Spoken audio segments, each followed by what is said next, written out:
Hey there, welcome back to Cisco Reads Books. Today we got a book review for you today, and it is Lost Gods by Brom. I'll pop it up on the screen here because I can't find my physical copy. Unfortunately, I think I may have traded it in a while ago. So we're going to have to rebuy that because this is a reread or re-listen because I listened to it on Audible, and this book is phenomenal, even with the reread. The horror elements are kind of slight in this one, but it is one of the most gripping adventure stories and the best depiction of hell that I've ever seen. Um, or purgatory, rather. Hell isn't included in the same kind of realm, but it's almost as if there's different countries in the underworld, and one of them is purgatory, one of them is hell, one of them is the Hindu version of hell. And just like the underworld is the underworld, but there's like different sections depending on what religion you are. And purgatory is also there. So this story, we follow Chet and Trish. Chet is a lost soul. He kills somebody in the beginning that we see in purgatory later. And Trish is pregnant.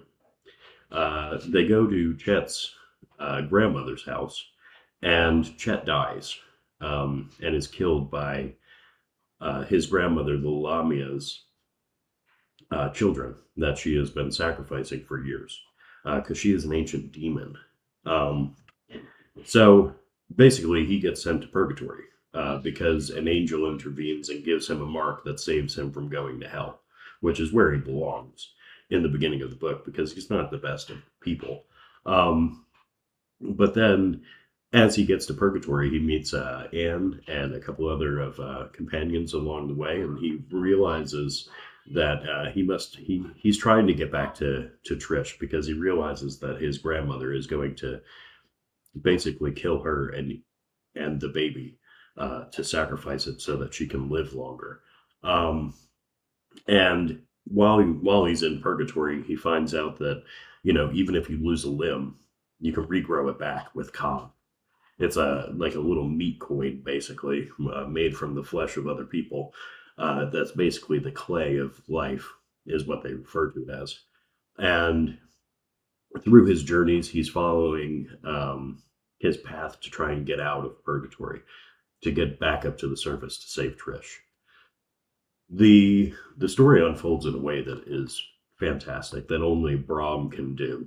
Brom has a very distinctive writing style, which I really enjoy. This isn't the first Brom, or this was the first Brom that I read, but it definitely won't be the last. I have Slewfoot, and I have, what was the other one? Evil in Me. And yeah, I'm looking forward to getting on to a nice little Brom kick. I'm definitely going to have to get what was there's a Thief one that's out there that I haven't picked up yet, and then the Krampus.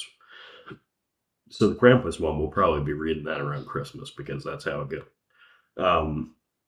But yeah, this book was fantastic, even with a reread, and knowing kind of how the story is going to progress. My favorite kind of depiction in that is the Red Lady, which is the Sphinx of myth.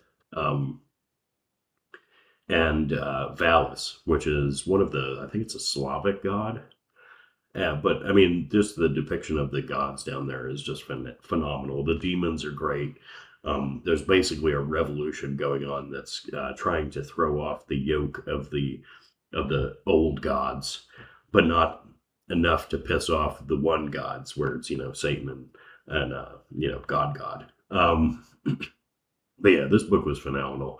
I really, really, really recommend it, especially if you're into the kind of like urban fantasy. Like this is a great otherworldly urban fantasy, because even the Trish story has good elements of urban fantasy, and there is definitely horror elements in the book. As I said, it was a reread for me, and like even the first time, I don't think that the horror elements, it's not like particularly horrifying. But it is definitely there's elements of it, and there's elements of fear and longing and grief that are in this book, and but the horror elements are not like the main part. It is pretty much a straight up adventure story that happens in purgatory. And yeah, it's just a great book. I would highly recommend that you get Brom, the Lost Gods, or Lost Gods, not the, because Brom doesn't use the. Um,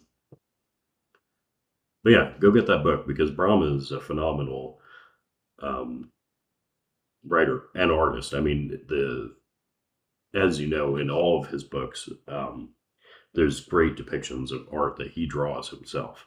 Um, so it's definitely worth it just on that level alone, just to see the depiction of Valis and the Red Lady, the Sphinx, and just all of the other characters that you see in the book. He does a rendering of all of them.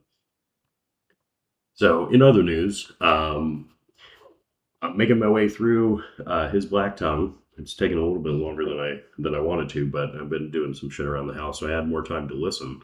And then I'm also listening to a new book by Ray Naylor, or at least new to me. I don't know how new it actually is, but he did what was that first book called?